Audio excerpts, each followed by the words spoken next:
বেশিরভাগ মানুষ, পুরুষরাও মহিলাদেরকে সময় দেয় না, মহিলাও পুরুষদেরকে সময় দেয়। মহিলা তার বান্ধবী নিয়ে ব্যস্ত, ইউটিউব নিয়ে ব্যস্ত, কোন আইটেম কেমনে রান্ধে সেই আইটেম নিয়ে ব্যস্ত, পুরুষের দিকে তাকানোর সময় নেই। আর পুরুষও তার জগৎ নিয়ে ব্যস্ত। আমরা আমল মনে করি শুধু সুবহানাল্লাহ আলহামদুলিল্লাহ পড়া, এটা যে কত বড় আমল এটা আমরা বুঝি না। আপনার পরিবারের কাছে ভালো হওয়ার জন্য যদি আপনি স্যাক্রিফাইস করেন, ত্যাগ করেন, সবর করেন, আপনি আল্লাহর প্রিয় পাত্র হওয়ার সবচেয়ে সংক্ষিপ্ত পথটা। ফোন জোন সিস্টেম চালু করেন বাসায়, ফোন জোন। ল্যান্ডলাইন ছিল যখন, তখন আমরা কি করতাম, একটা জায়গায় টেলিফোন থাকতো, ওখানে যা কথা বলে আবার রেখে আসতাম। আর এখন মোবাইল নিতে নিতে টয়লেটে, বিছানায়, খাওয়ার টেবিলে, কোথায় নাই, সব জায়গায় মোবাইল। এই আসক্তি আমাদেরকে ধ্বংস করে দিয়েছে। এই জন্য এটা থেকে আমাদের বেরিয়ে আসতে হবে। উত্তম আদর্শ মডেল হওয়া, এটা পরিবারের জন্য খুব জরুরি একটা বিষয়, বিশেষ করে বাচ্চাদের জন্য। বাচ্চারা কিন্তু শুনে শিখে না, তারা দেখে শিখে। বাচ্চারা কিতে শিখে? দেখে শিখে, শুনে শিখে না। লেকচার দিবেন লম্বা লম্বা, করবেন উল্টা পাল্টা, বোরে গালি দিবেন, বাচ্চা শুনবে গালিটা, ও কিন্তু গালিটাই শিখবে। মিথ্যা কথা বাচ্চার সামনে বলবেন, আর বাচ্চারা বলবেন বাবা মিথ্যা বলতে হয় না। তখন বাচ্চা মনে করবে যে এটা কথার কথা, মূলত ওইটাই করতে হয় যেটা বাপ করতেছে। একটি আদর্শ মুসলিম পরিবারের রূপরেখা কি হতে পারে, একটি আদর্শ মুসলিম পরিবারের উপাদানগুলো কি কি হওয়া উচিত, সে বিষয়ে আমি কিছু কথা আপনাদের সঙ্গে আলোচ করতে চাই। আল্লাহ রাব্বুল আলামিন পৃথিবীতে মানুষের অস্তিত্ব, মানব সভ্যতা টিকিয়ে থাকার একমাত্র ব্যবস্থা রেখেছেন, যার মাধ্যমে, তার নাম হলো পরিবার। পরিবার ব্যবস্থার মাধ্যমে পৃথিবীতে মানব সভ্যতা টিকে থাকবে। পরিবার ব্যবস্থা যদি হুমকির মধ্যে পড়ে, পরিবার ব্যবস্থা যদি ভেঙে পড়ে, তাহলে মানব সভ্যতা হারিয়ে যাওয়ার আশঙ্কা তৈরি হবে। পৃথিবীর যে সমস্ত দেশে পরিবার ব্যবস্থাকে খুব বেশি অ্যাপ্রিসিয়েট করা হচ্ছে না, বা পরিবার ব্যবস্থাকে নিরুৎসাহিত করা হচ্ছে, ভেঙে ফেলার চেষ্টা করা হচ্ছে, সেই দেশগুলোতে মানুষের জন্মের হার কমতে কমতে এমন পর্যায়ে এসেছে, প্রত্যেকটা উন্নত দেশ মানুষের জন্মের হার স্বাভাবিক রাখবার জন্য প্রাণান্তকর চেষ্টা করছে, কিন্তু কোনোভাবেই মানুষের জন্মের হার তারা স্বাভাবিক করতে পারছেন না। পৃথিবীর এমন উন্নত দেশ একটাও পাওয়া কঠিন হবে যে দেশে সন্তান জন্মের জন্য প্রণোদনা দেওয়া হয় না। কদিন আগে পত্রিকা দেখেছি যে কোনো এক দেশ রাতে নেট কানেকশন বন্ধ করে দিচ্ছে, বিদ্যুৎ বন্ধ করে দিচ্ছে, শুধুমাত্র মানুষের জন্মের হার স্বাভাবিক রাখবার প্রয়োজন। প্রত্যেকটা উন্নত দেশ মা বাবাকে টাকা পয়সা দিচ্ছে, যে একটা বাচ্চা হলে এত টাকা পাবা মাসে, দুইটা হলে এর বেশি পাবা, তিনটা হলে আরো বেশি পাবা, কিন্তু কাজ হচ্ছে না। কারণ পরিবার ব্যবস্থাকে তারা একটা সময় নিরুৎসাহিত করেছে, এমন পথে হেঁটেছে, মানুষ সন্তান জন্ম দেওয়ার প্রবণতা বা পরিবার ব্যবস্থার যে প্রবণতা, এটা থেকে মানুষ সরে গেছে। মানুষের টেন্ডেন্সি এবং প্রবণতা যখন একবার পরিবর্তন হয়ে যায়, সেটা দ্বিতীয়বার ফিরে আনা এত সহজ নয়।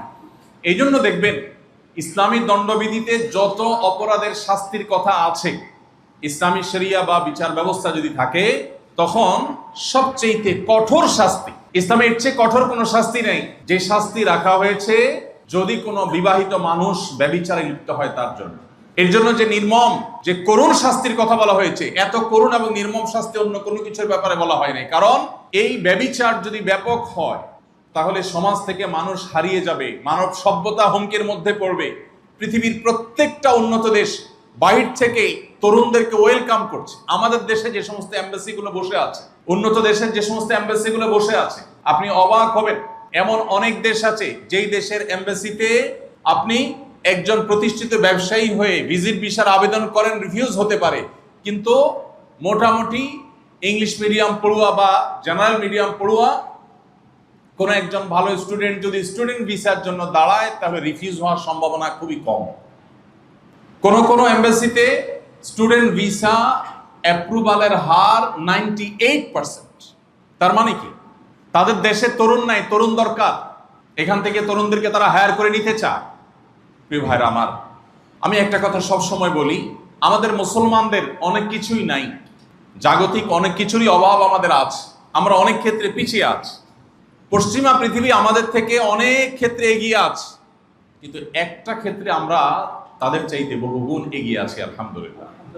সেটা হলো মুসলমানদের পরিবার ব্যবস্থা এখনো পৃথিবীর পূর্ব থেকে পশ্চিম যত উন্নত দেশ আছে, যে কোনো উন্নত দেশের চাইতে আলহামদুলিল্লাহ অনেক ভালো অবস্থানে আমাদের আছে।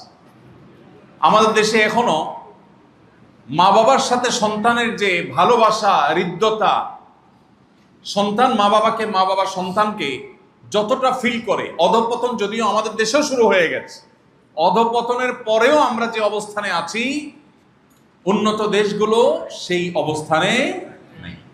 আমাদের এখানে স্বামী স্ত্রীর মধ্যে যে ভালোবাসাটা অধপতন আমাদেরও হচ্ছে, এরপরও যেটুকু আছে উন্নত দেশে স্বামী স্ত্রীর মধ্যে ভালোবাসা, এই বিশ্বাস, এই ভক্তি, এই সৌহার্দ্যপূর্ণ সম্পর্ক, এগুলো তারা কল্পনাও করতে পারে না।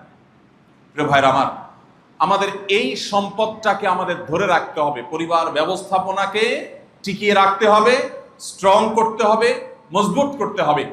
যে ব্যক্তি তার পরিবার নিয়ে সুখী নয়, সে পৃথিবীর কোথাও সুখী নয়। আর যে তার পরিবারে সুখী, তার জন্য দুনিয়াটা একটা জীবন্ত জান্নাতের মতো। আল্লাহ রাব্বুল আলামিন আমাদেরকে পারিবারিক জীবনে সুখী হওয়ার তৌফিক দান করুন। পরিবারের এই সূচনা শুরু কোত্থেকে? আল্লাহ রাব্বুল আলামিন কোরআনে কারীমে সূরা নিসার প্রথম আয়াতে বলেছে, ইয়া আইয়ুহান নাসু তাকু রাব্বাকুমুল্লাযী খালাকাকুম মিন নাফসিন ওয়াহিদা ওয়া খালাকা মিনহা যাওজাহা ওয়া বাসসা মিনহুমা রিজালান কাসীরান ওয়া নিসাআ ওয়াত্তাকুল্লাহাল্লাযী তাসাআলুনা বিহি ওয়াল আরহাম। আয়াতে আল্লাহ বলেছেন, আল্লাহ প্রথম সৃষ্টি করেছেন একজন মানুষ, তার নাম কি? আদম আলাইহিস সালাম। বিভিন্ন বৈজ্ঞানিক গবেষণার বিভিন্ন থিওরি আছে, যেগুলো হয়তো আপনারা পাঠ্যপুস্তকে পড়েনও। কোরআনের সাথে যেগুলোর সংঘর্ষ আছে, একজন ইমানদার সেই theory just as a information, তথ্য হিসাবে সে জানতে পারে, কিন্তু কখনো সেগুলোকে সঠিক বলে বিশ্বাস করতে পারে না। বিজ্ঞান আমাদেরকে অনেক তথ্য উপাত্ত দেয়, কিন্তু মনে রাখতে হবে এই সব তথ্য উপাত্তের ভিত্তি হলো মানুষের গবেষণা, মানব মস্তিষ্ক। আর মানব মস্তিষ্কের সৃষ্টিকর্তাকে আল্লাহ রাব্বুল আলামিন। মানুষের মস্তিষ্ক, মানুষের ইন্দ্রিয় সবসময় সঠিক তথ্য দেয় না। অনেক সময় সঠিক তথ্য দেয়, অনেক সময় ভুল তথ্য দিতে পারে, কিন্তু আহকামুল হাকিমিন আল্লাহ রাব্বুল আলামিনের সকল ইনফরমেশন সকল ভুলের ঊর্ধ্বে। অতএব একজন ইমানদারের গভীর বিশ্বাস থাকতে হবে, দৃঢ় বিশ্বাস থাকতে হবে যে মানুষকে আল্লাহ সৃষ্টি করেছেন কোত্থেকে? মাটি থেকে। প্রথম মানব সন্তান, তার নাম কি? আদম আলাইহিস সালাম, আদি পিতা, মানব জাতির পিতা আদম আলাইহিস সালাম প্রথম নবী এবং প্রথম মানুষ। আল্লাহ বলেছেন এরপর তার থেকে তার স্ত্রী হাওয়া আলাইহিস সালামকে সৃষ্টি করেছে। তাহলে পরিবারের শুরু হলো আদম আলাইহিস সালাম থেকে তার স্ত্রী হাওয়ার মাধ্যমে। এরপরে তাদের উভয় থেকে আল্লাহ বলেছেন ওয়াবাসসা মিনহুমা রিজালান কাসীরান ওয়া নিসাআ, তাদের উভয় থেকে আল্লাহ তাআলা অগণিত পুরুষ এবং নারী সৃষ্টি করেছে। এই হলো পরিবার ব্যবস্থাপনার শুরু। নবী করিম সাল্লাল্লাহু আলাইহি ওয়াসাল্লামের একটা ঐতিহাসিক হাদিস আছে, আপনারা অনেকে শুনে থাকবেন। সেই হাদিসটা হলো, আল্লাহ যখন আদম আলাইহিস সালামকে সৃষ্টি করে জান্নাতে রেখেছেন, জান্নাতে তো কোনো কিছুর অভাব নাই, আছে?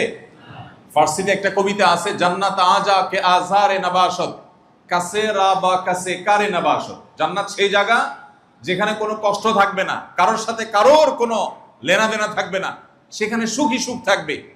সেই জান্নাতে আদম আলাইহিস সালামকে আল্লাহ সৃষ্টি করে যখন রেখেছেন, আদম আলাইহিস সালাম জান্নাতের এত নিয়ামত পাওয়ার পরও তিনি কিছুটা অস্বস্তি, কিছুটা অভাব বোধ করছিলেন। একা একা তার নিঃসঙ্গতা ভালো লাগছিল না। এই যে মানুষ সামাজিক প্রাণী, মানুষ একা একা থাকতে পছন্দ করে না। যে মানুষটা সৃষ্টিগত জন্মগতভাবে ইন্ট্রোভার্ট কিসিমের, চুপচাপ কিসিমের, তারও একান্তে কিছু মানুষের সাথে কথা বলতে ইচ্ছা করে, একান্ত শুধুই একা একা কেউ থাকতে চায় না। আদম আলাইহিস সালাম তার কাছে যখন নিঃসঙ্গতা অনুভব হচ্ছিল, আল্লাহ তাআলা তখন তার সঙ্গী হিসাবে সৃষ্টি করেছেন কাকে? হাওয়া আলাইহিস সালাতু ওয়াস সালাম। যখন স্ত্রী হাওয়া আলাইহিস সালামকে পেয়েছেন, তখন তার কথা বলার মানুষ হলো, সঙ্গী হলো তিনি। এই যে তার সাথে পথ চলা শুরু হলো, আগের সকল অভাব বোধ, সকল বোরিংনেস সব দূর হয়ে গেল। আল্লাহ তাআলা কোরআনে কারীমে বলেছেন, অমিন আয়াতিহি আন খালাকা লাকুম মিন আনফুসিকুম আজওয়াজা। আল্লাহর নিদর্শনগুলোর মধ্যে থেকে একটা হলো তোমাদের থেকে তোমাদের জীবন সঙ্গিনীকে আল্লাহ তাআলা তৈরি করেছেন। এর মানে আবার এটা না যে সকল স্বামীর হাড্ডি থেকে তার স্ত্রী তৈরি হয়েছে, এরকম একটা কথা আমাদের সমাজে প্রচলিত আছে। এটা না, প্রথম মানুষের ক্ষেত্রে এটা ঘটেছে, আর পরবর্তীতে আল্লাহ রাব্বুল আলামিন গোটা পৃথিবীর অন্য সমস্ত প্রাণীর মতোই মানুষের জীবনধারা অব্যাহত রেখেছেন। তো এই আয়াতে আল্লাহ বলেছেন কেন আল্লাহ তাআলা তোমাদেরকে এই পরিবার দিয়েছেন? লিতাসকুনু ইলাইহা। দুই শব্দে আল্লাহ পরিবার ব্যবস্থাপনার উদ্দেশ্য বলেছেন। লিতাসকুনু ইলাইহা, পরিবার ব্যবস্থাপনার উদ্দেশ্যই হলো যাতে মানসিকভাবে তোমরা প্রশান্তিতে থাকতে পারো। এজন্য যত কষ্ট মানুষ করুক, বেশিরভাগ মানুষই পরিবারের কাছে আসার পর তার কষ্ট একটু হলেও লাঘব করতে পারে। হ্যাঁ, আল্লাহর কিছু বান্দা বান্দি আছেন যে বাইরে তারা অনেক সুখে থাকে, ঘরে আসলে বরং অশান্তি। আছে না নাই? পরিমাণে খুবই কম, কিন্তু ওই অশান্তির মধ্যেও কিছু শান্তি আছে। শয়তান আমাদের কাছে ওইগুলাকে বড় করে দেখায়। বউয়ের সাথে, স্ত্রীর সাথে, ভাই বোনের সাথে, মা বাবার সাথে, পরিবারের লোকদের সাথে কিছু হলে শয়তান সেটাকে ফুলিয়ে ফাঁপিয়ে অনেক বড় করে দেখায়, আমাদের মেজাজ গরম হয়। কিন্তু আল্লাহ বলছেন যে পরিবার দেয়াই হয়েছে লিতাসকুনু ইলাইহা, যাতে পরিবারের কাছে গিয়ে তোমরা প্রশান্ত থাকতে পারো। আল্লাহ আমাদের সবাইকে সেই প্রশান্তির তৌফিক এবং নসিব করেন। প্রিয় ভাইরা আমার, আল্লাহ বলেছেন ওয়াজআলা বাইনাকুম মাওয়াদ্দাম ওয়া রাহমাহ, পরিবারের মধ্যে আল্লাহ তাআলা অভূতপূর্ব অবর্ণনীয় ভালোবাসা এবং হৃদ্যতা দিয়ে দিয়েছে পরিবারের মধ্যে। এই পরিবারের হৃদ্যতা ভালোবাসা ছাড়া পৃথিবীতে কখনো মানুষ সুখী হতে পারে না। পৃথিবীর প্রত্যেকটা উন্নত দেশ উন্নতির চরম শিখরে তারা পৌঁছে গেছে। তাদের জীবনযাত্রা এত উন্নত যা আমরা হয়তো কল্পনাও করতে পারি না। তাদের এনভায়রনমেন্ট এত ভালো, পরিবেশ এত সুন্দর স্বচ্ছ যে একটু ধুলা নাই, ময়লা নাই, কালো ধোঁয়া নাই, কেউ কাউকে কষ্ট দেওয়া দেই নাই, অপরাধ প্রবণতা নাই, চুরি ডাকাতির ভয় নাই, খুন রাহাজানির ভয় নাই, রাস্তাঘাট পরিষ্কার স্বচ্ছ, নাগরিক সুযোগ সুবিধা এত বেশি যে বলার মতো না। সবই ঠিক আছে, কিন্তু শান্তি নেই। ঠিক না? ঠিক। একটু খোঁজ খবর নেন, একটু গুগল করেন, একটু অনলাইনে সার্চ করেন, আপনি দেখবেন যে পৃথিবীর সমস্ত উন্নত দেশগুলোতে মানুষ প্রতি বছর আত্মহত্যার প্রবণতা তাদের বাড়ছে, ডিপ্রেশন এবং ফ্রাস্ট্রেশনে ভুগছে, শান্তি নাই। শুধু তারা না, আমাদের দেশেও যাদেরকে আমরা মনে করি অনেক এলিট, যাদেরকে আমরা মনে করি অনেক অভিজাত, যাদের দেখি টাকা পয়সার অভাব নেই, কিন্তু খোঁজ খবর নিয়ে দেখেন আপনার চাইতে সুখ তাদের কম আছে, মানসিক শান্তি তাদের কম আছে। এখন মুশকিল হলো দুনিয়াটা হয়ে গেছে অভিনয়ের দুনিয়া। কিসের দুনিয়া? অভিনয়।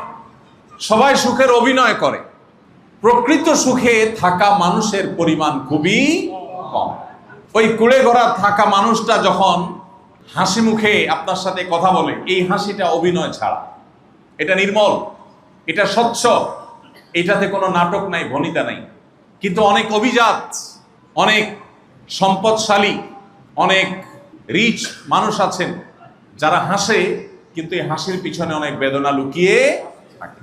প্রিয় ভাইরা আমার, এই জন্য আমাদেরকে ইসলাম বলেছে পরিবারের মধ্যে সুখ খোঁজবার জন্য আমরা যেন এমন পরিবার গঠন করি যেই পরিবারের মধ্যে সুখ থাকে, শান্তি থাকে। আমরা সবাই সেটা প্রত্যাশা করি তো ইনশাআল্লাহ? আল্লাহ আমাদের সবাইকে সেই তৌফিক দান করুন। প্রিয় ভাইরা আমার, আম্মা জান আয়েশা রাদিয়াল্লাহু তাআলা আনহা বর্ণিত একটি হাদিস আমি তেলাওয়াত করেছি, তিরমিজিতে বর্ণিত হয়েছে। নবী সাল্লাল্লাহু আলাইহি ওয়াসাল্লাম বলেছেন, খায়রুকুম খায়রুকুম লি আহলি, তোমাদের ভিতরে সবচেয়ে ভালো সে যে তার পরিবারের কাছে ভালো বা পরিবারের জন্য ভালো। পরিবারের জন্য যে ভালো সে সবচাইতে আল্লাহর কাছেও ভালো। আর নবীজি বলেছেন ওয়ানা খায়রুকুম লি আহলি, আমার পরিবারের জন্য আমি তোমাদের যে কোনো কারোর চাইতে আমি ভালো, পরিবারের জন্য আমি সবচেয়ে কল্যাণকামী, তাদের সাথে সবচেয়ে ভালো। অনেক যুবক আছেন এখানে, অনেক ভাই আছেন এখানে যারা অন্য সবার সাথে ভালো ব্যবহার করেন, শুধু পরিবার ছাড়া। আছেন না? নাই? সবচাইতে ঝাড়ি মেরে কথা বলার রাইট আছে বলে মনে করি আমরা কার সাথে? মায়ের সাথে আর বউয়ের সাথে। ঠিক না? ঠিক। যার কাছে ঝাড়ি দেওয়া চলে যৌক্তিক কারণেও অযৌক্তিক কারণেও। বেজার লাগছে বাইরে রিকশাওয়ালার সাথে, আইসা ঝাড়িটা দিচ্ছেন কারে? বউরে বা মাকে। ঠিক না? ঠিক। ভালো মুসলমানের আলামত, পুরুষ বলেন মহিলা বলেন, এই জায়গাটাতে আমরা সবচেয়ে দুর্বল হয়ে গেছি। শয়তান জানে আমরা আল্লাহর কাছে প্রিয় পাত্র হতে পারবো কিভাবে। আপনি যদি আল্লাহকে খুশি করতে হয় তাহলে আপনার পরিবারের সাথে আপনার সম্পর্ক ভালো করতে হবে। পরিবারের সাথে রক্ত সম্পর্কীয় মানুষগুলোর সাথে সম্পর্ক খারাপ আর জগতের সবার কাছে ভালো, এই ভালোর মূল্য আল্লাহর কাছে। অতএব একজন মানুষ আদর্শ পরিবার গঠন করবার সংগ্রাম চালানো, এটা একজন ইমানদার হিসাবে আমাদের অন্যতম কর্তব্য। আমরা যদি পরিবারকে যদি ভালো এবং আদর্শ করতে পারি তাহলে সমাজ আদর্শ সমাজ হয়ে যাবে। আজকে যে পরিমাণ সমাজে আমরা অনাচার দেখি, নীতিহীনতা দেখি, দুর্নীতি দেখি, অন্যায় দেখি, এই সবগুলোর কারণ হলো পরিবার। পরিবার থেকে যদি এগুলোর প্রশ্রয় দেওয়া না হতো, এই যে দুর্নীতির সয়লাভ সারা দেশে হয়ে গেছে, প্রত্যেকটা জায়গায় দুর্নীতিতে আমরা ধ্বংস হয়ে যাচ্ছে। আমাদের পরে স্বাধীনতা অর্জন করা দেশে চাকর হিসেবে যাওয়ার জন্য আমরা সিরিয়াল ধরে বসে থাকতে হয়। আমাদের মন্ত্রীরা আমাদের দেশ থেকে লোকবল নেওয়ার জন্য, চাকর হিসাবে নেওয়ার জন্য বিদেশি মন্ত্রীদের কাছে গিয়ে ধর্ণা দিতে হয়, এমন সব দেশের কাছে যে দেশ আমাদের পরে স্বাধীনতা অর্জন করেছে। বাহিরে গেলে, বিদেশে গেলে দেখা যায় আমরা কোথায় দাঁড়িয়ে আছি আর অন্যান্য দেশগুলো কোথায় চলে গেছে। এর অন্যতম প্রধান কারণ কি? দুর্নীতি, অনিয়ম। এই দুর্নীতি আর অনিয়ম, এটা যদি বিদায় করতে হয় তাহলে আমাদের পরিবারগুলোতে ইসলামের চর্চা বাড়াতে হবে, আদর্শ পরিবার করতে হবে। পরিবার যদি আদর্শ হয় তাহলে দুর্নীতি দমন হবে। কিভাবে? অনেক যুবক ছেলে আছেন, বাবা সরকারি চাকরি করেন অথবা বিভিন্ন কোম্পানিতে চাকরি করেন, কিন্তু বাবার অঢেল টাকা। এরকম যুবক কয়জন আছেন যে বাবার চোখে চোখ রেখে বিনয়ের সাথে প্রশ্ন করে, বাবা তোমার বেতন কত আর এত টাকা কোথা থেকে আসে? এরকম যুবক খুব বেশি আসে? বরং ভাবসাব জাহির করা পোলাপান দেখবেন বহুত, ঠিক না? ঠিক। হাইফাই গাড়ি নিয়ে ঘুরবে, নতুন স্মার্টফোন নিয়ে ঘুরবে, নানান ভাবে নিজের ভাবসাব জাহির করবে। দিন শেষে যেটা চুরির টাকা, ডাকাতির টাকা, সেই সেন্সটুকু তার মাথায় কাজ করে। অতএব পরিবার যদি একটি আদর্শ পরিবার হয় তাহলে সেই পরিবার দুর্নীতিকে নিরুৎসাহিত করবে, দমন করবে ইনশাআল্লাহ। আল্লাহ আমাদেরকে সেরকম আদর্শ পরিবার গঠন করবার তৌফিক দান করুন। ভাইরা আমার, যারা বিবাহিত কথাগুলো তাদের জন্য প্রযোজ্য, যারা অবিবাহিত তাদেরও কথাগুলো প্রয়োজন হবে, লাগবে সামনে ইনশাআল্লাহ। একটি আদর্শ মুসলিম পরিবার কোরআন এবং হাদিসের আলোকে যারা আলোকিত, সেই পরিবারের সুখ এবং শান্তির পরিমাণ কি আল্লাহ যাদেরকে দিয়েছেন তারাই শুধু অনুভব করেন, বাকিরা কখনো অনুভব করতে পারেন না। এই জন্য আপনাকে আগে সিদ্ধান্ত নিতে হবে, আপনি কি আসলে সুখ চান নাকি সুখের অভিনয়? কি চান? সুখ চান না অভিনয় চান? বুঝে শুনে বলতেছেন তো? সুখ চাইলে কিন্তু ভাবসাব নাও থাকতে পারে, বুঝেন নাই কথা? ভাবসাব নাও থাকতে পারে, খুব জেনেতন জীবন যাপন করবেন, কিন্তু সুখটা হবে। এটা চান নাকি ভাবসাবটা দরকার, সুখ থাকুক আর না থাকুক? মানুষ দেখবে, ওরে বাবা কি সুখী মানুষ, আসলে দুঃখের সাগরে ভাসতেছেন। এটা চান? প্রিয় ভাইরা আমার, তাহলে সেক্ষেত্রে একটি আদর্শ মুসলিম পরিবারের জন্য যে সমস্ত উপাদানগুলো আছে সেগুলো থাকতে হবে। নাম্বার 1, সঠিক পাত্র পাত্রী নির্বাচন। যারা ইয়াং আছেন, যুবকরা আছেন, আমার বোনরা যারা যুবতীরা আছেন, তাদের লক্ষ্য থাকবে জীবন সঙ্গীর নির্বাচনে যেন তারা রাইট মানুষটাকে, সঠিক মানুষটাকে তারা নির্বাচন করতে পারে। আর যারা মুরব্বী আছেন, অভিভাবক আছেন, ছেলে মেয়ে, ছোট ভাই ব্রাদার, তাদেরকে বিয়ে শাদী দিতে হবে। তাদেরও টার্গেট হবে প্রপার এবং আসল ভালো মানুষটাকে নিজের অধীনস্থ ছোট ভাই, ছেলে মেয়ে, তাদের জীবন সঙ্গী হিসাবে করে আনার জন্য। নবী করিম সাল্লাল্লাহু আলাইহি সাল্লাম বলেছেন, তুনকাহুল মারআতু লিআরবাঈন। 4টি জিনিস দেখে সাধারণত সমাজে বিয়ে শাদী করে মানুষ। এর ভিতরে 1 নম্বর কোনটা দেখে করে বলেন তো? হ্যাঁ, টাকা পয়সা। এটা হলো 1 নম্বর। সবচেয়ে বেশি দেখা হয় কিসে? টাকা পয়সা। যে টাকাওয়ালা হোক, বাকিটা আমি বুঝে নিব, ঠিক না? ঠিক। প্রিয় ভাই আমার, নবীজি বলেছেন সম্পদ দেখে বিয়ে করা হয় সমাজে সাধারণত, আবার কখনো রূপ লাবণ্য দেখে, কখনো বংশমর্যাদা দেখে, কার মেয়ে, কার ছেলে, কার মামু, কার খালাতো ভাইয়ের শালি, এটা বড় ব্যাপার। কারণ এটাতে কি আছে? ভাব আছে। ভাব কি আছে? ভাব।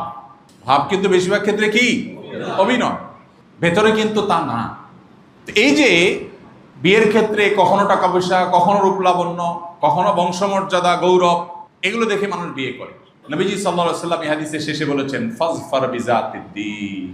তোমরা ধার্মিকতা দেখে জীবন সঙ্গীর নির্বাচন করবে। যদি এটা করতে পারো তাহলে তুমি সফল হবে, সাকসেস। আপনার সুখী দাম্পত্যের মূল সূত্র হলো এটা, যে পাত্রপাত্র নির্বাচনের ক্ষেত্রে কি দেখে নির্বাচন করতে হবে? ধার্মিকতা, দিনদারিতা। ছেলে হোক আর মেয়ে হোক, দিনদারিতা থাকবে, সব কিছুর উপরে প্রায়োরিটি পাবে। ছেলের পরিবার দিনদার কিনা, মেয়ের পরিবার দিনদার কিনা, ছেলে নিজে দিনদার কিনা, মেয়ে নিজে দিনদার কিনা, এটা হলো সবচেয়ে গুরুত্বপূর্ণ ইস্যু। নবীজি বলেছেন এই দিনদারিতাটাকে অগ্রাধিকার দিয়ে তোমরা বিজয়ী হওয়ার চেষ্টা করবে, সফল হওয়ার চেষ্টা করবে। আল্লাহ আমাদের সবাইকে দিনদার জীবন সঙ্গী পাওয়ার তৌফিক দান করুন। যারা আগে থেকে বিয়ে করে ফেলেছেন, আল্লাহ তাআলা তাদের জীবন সঙ্গীকে দিনদার বানিয়ে দিন। প্রিয় ভাইরা আমার, মানুষের রূপ লাবণ্য, মানুষের টাকা পয়সার গৌরব, বংশমর্যাদা, সামাজিক ভাবসাব, এগুলো সবগুলোই গৌণ। এগুলো আজ আছে কাল নাই। কিন্তু মানুষের পার্সোনালিটি, ব্যক্তিত্ব, তার মনুষ্যত্ব, তার ভালো গুণ, তার দিনদারিতা, এটা উপভোগ্য।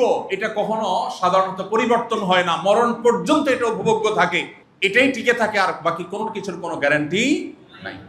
এই জন্য জীবন সঙ্গী নির্বাচনটা গুরুত্বপূর্ণ। কিন্তু বাস্তবতা হলো, নামাজ পড়তে পড়তে কপালে সিল লাগাই ফেলছেন, এরকম মুরব্বীও মেয়ে বিয়ে দেওয়ার জন্য পয়সাওয়ালা ছেলেই খোঁজে, সরকারি চাকরি খোঁজে, ঠিক না ভাই? ঠিক। মুখে সুবহানাল্লাহ আলহামদুলিল্লাহ পড়বে, সবই ঠিক আছে, কিন্তু বিয়ে দেওয়ার জন্য এরকম খুঁজবে যে ছেলে না, টাকার বস্তা দরকার। কি দরকার? টাকার বস্তা। ছেলের সাথে বিয়ে দিতে রাজি না, কার সাথে দিবে? টাকার বস্তার সাথে। এই জন্য সংসারগুলো খুব ভালো যাচ্ছে তো, কি বলেন? ঘরে ঘরে অশান্তি আছে না নাই? প্রিয় ভাইরা আমার, মুশকিল হলো আল্লাহ তাআলা দুনিয়াটাকে এমন ভাবে তৈরি করেছেন, নবীজি সাল্লাল্লাহু আলাইহি সাল্লাম বলেছেন, আদ-দুনিয়া হুলওয়াতুন খাদিরা। দুনিয়াটাকে এমন ভাবে আল্লাহ তাআলা উপস্থাপন করেছেন, এটা খুব আকর্ষণীয়, খুব লোভনীয়, দেখতে খুবই আকর্ষণ অনুভব হয়, কিন্তু এটাকে অন্তঃসার শূন্য করে রেখেছেন আল্লাহ তাআলা, এর মধ্যে শান্তি রাখেন নাই। এটা মরিচিকার মতো, মানুষ যতক্ষণ হাতের নাগালে না পাইছে ততক্ষণ পর্যন্ত মনে করে কি জানি কি, এই জন্য পাওয়ার জন্য মরিয়া থাকে। প্রিয় ভাইরা আমার, আমরা পাত্র পাত্রী নির্বাচনের ক্ষেত্রে যদি দিনদারিতাটাকে অগ্রাধিকার দেই, তাহলে আমাদের শান্তির ফয়সালা আল্লাহ তাআলা করবেন ইনশাআল্লাহ। এখন দিনদারিতার ডেফিনেশনটা কি ভাই? এটা আরেক মুশকিল। আমরা অনেকে মনে করি ছেলে মাশাআল্লাহ পাঞ্জাবি জুব্বা পরে, নামাজ কালাম পড়ে দিনদার হয়ে গেছে, মেয়ে মাশাআল্লাহ বোরকা পরে দিনদার হয়ে গেছে। দিনদারটা এত সহজ বিষয় না। প্রকৃত দিনদারিতা হলো আল্লাহর কাছে নিজেকে পরিপূর্ণভাবে সারেন্ডার করা। কোরআন এবং হাদিসের সামনে আর কোনো কথা নাই তার, সে নিজেকে সমর্পণ করে দিছে, এগুলো আসল দিনদার। এই মানুষ পাওয়া যায় খুব কম। লেবাসদারে দিনদার বহু আছে, ইবাদতে দিনদার বহু আছে, আচার আচরণে, কায় কারবারে, জীবন মরণ সবকিছু আল্লাহর জন্য উৎসর্গ করে দিয়েছে, আল্লাহর কথার বাইরে সে কোথাও চলতে রাজি না। এটা হলো আসল দিনদার। এই মানুষ কিভাবে চিনবেন? লেবাস দেখে তো মানুষ বোঝা যায় না। এটা চেনার সবচেয়ে বড় উপায় হলো সে কাদের সাথে উঠা বসা করে, তার ছোটবেলা থেকে কাদের সাথে চলাফেরা, কাদের সাথে উঠা বসা, তাদের রিপোর্ট নেওয়া, এটা সবচেয়ে গুরুত্বপূর্ণ। আরো বিভিন্নভাবে আমরা এটাকে এনশিওর করতে পারি। মেয়ের বাবারা যারা আছেন, আপনাদেরকে বলতে চাই, দিনদার ছেলে খোঁজার জন্য ফজরের নামাজে সামনের কাতারে থাকা যুবকগুলোকে খুঁজে বের করেন। ফজর নামাজে সামনের কাতারে কনকনে শীত উপেক্ষা করে যে যুবক নামাজ পড়তে আসে, এই ছেলে দিনদার হওয়ার সম্ভাবনা জোরালো। ঠিক একইভাবে একজন মেয়ে পার্থিব কোনো লালসা যার নাই, এ হলো দিনদারিতার সবচেয়ে বড় মার্কা মেয়েদের ক্ষেত্রে। পার্থিব কোনো লালসা যার, অনেক মেয়ে আছে বোরকাও পরবো ঠিক আছে, নামাজও পড়বো, সবই ঠিক আছে, মাগার পাশে বাসার ভাবির সাথে কম্পেয়ার করে কিন্তু শাড়ি কিনতে হবে, গল্লিক ঠার ঠিক আছে না? না এরকম, এটা দিনদার না। দিনদারিতা লেবাসের নাম না, দিনদারিতা মানসিকতার নাম। আল্লাহ তাআলা আমাদের সবাইকে সেটা তৌফিক নসিব করেন। প্রিয় ভাইরা আমার, আমাদের অফিসে একটু আগে আলাল ভাই বলছিলেন, আসুন্নাহ ফাউন্ডেশন আমাদের যে কল সেন্টার আছে, প্রতিদিন সকাল 8টা থেকে রাত 10টা পর্যন্ত অনেক লোক কল সেন্টারে সারা দেশের, দেশের বাইরের বিভিন্ন জায়গা থেকে মানুষ আসে, টেলিফোনের জবাব দেয়। যত কল আমাদের কাছে আসে, এর সবচেয়ে বেশি সংখ্যক কল আসে হলো এই পারিবারিক ইস্যুগুলোকে কেন্দ্র করে। শান্তিতে নাই মানুষ, বিচার এবং দরবার করতে হয় আমাদেরকে। এরকম মানুষ অগণিত সমাজে। আমি এই জন্য শুরুতে বলেছি, এই সমাজের বেশিরভাগ মানুষ সুখের অভিনয় করে, প্রকৃত অর্থে এরা সুখী না। কিন্তু যে ব্যক্তি আল্লাহর গোলামীর সিদ্ধান্ত নিয়েছে, আল্লাহর কসম করে বলি, এই ব্যক্তির সুখ চূড়ান্ত হয়ে গেছে। এমন কি সে যদি তার পরিবারে সুখ নাও পায়, তার সান্ত্বনা আছে, সে জানে সে সবর এবং ধৈর্যের বিনিময়ে আল্লাহর কাছ থেকে সুখ পাবেই পাবে।